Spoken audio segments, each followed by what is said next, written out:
हिंदी विषय में कुछ ऐसे मूल बिंदु कौन कौन से जिसको जो हमारी बोर्ड परीक्षा में काम आ सकते हैं?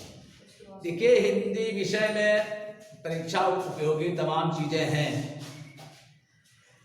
जैसे कि आप लोग कक्षा 10 में पढ़ते हैं तो सबसे पहला प्रश्न हिंदी साहित्य का इतिहास आएगा। हिंदी साहित्य के इतिहास को हम, चूंकि इतिहास का पूर्णतया ज्ञान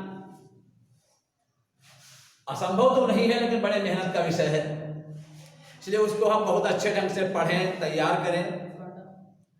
उसके बाद अपने पाठ्यक्रम के अनुसार, जैसा कि दिया गया है पाठों के अनुसार, पाठ के पैराग्राफ्स आएंगे, उसमें से प्रश्न उत्तर आएंगे। हमको प्रत्येक पाठ के विषय में यह ज्ञान होना चाहिए कि कौन सा पैराग्राफ किस पाठ से है। इसके लिए पाठ्य पुस्तक का अध्ययन बहुत आवश्यक है।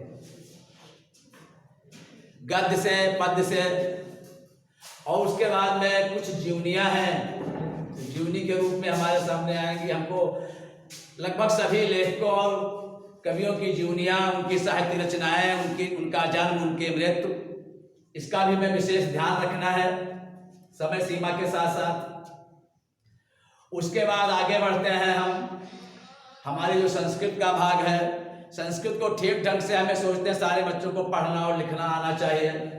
हलंत, विसर्ग, अनुस्वार इत्यादि का हमें ध्यान रखना चाहिए। संस्कृत का बड़ा छोटा हल्का फुल्का व्याकरण जो हमारे कोर्स में है उसका भी हमें पूर्णतया ज्ञान होना चाहिए और उसका हमें विधिपूर्वक अध्ययन करना चाहिए। रस, छंद, अलंकार, संध, समास, विलोम इत्यादि को हमें ध्यान में रखना है और इसके साथ साथ शुद्ध ढंग से हिंदी को लिखना, ताकि वो एग्जामिनर जब कॉपी देखता है तो तमाम प्रकार की लिखावट में अशुद्धियां मिलती है, इससे हमारे नंबर्स कम हो जाते हैं।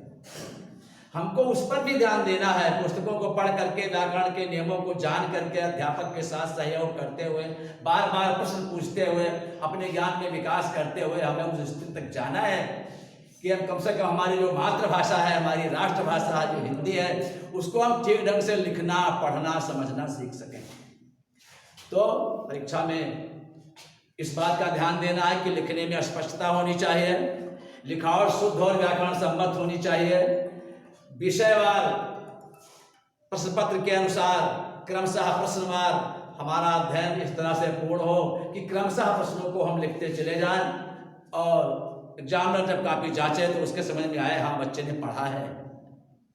तो इन्हीं कुछ बातों को हम ध्यान में रखते हुए अपनी परीक्षा में पूर्णतया सफल हो सकते हैं। That's all.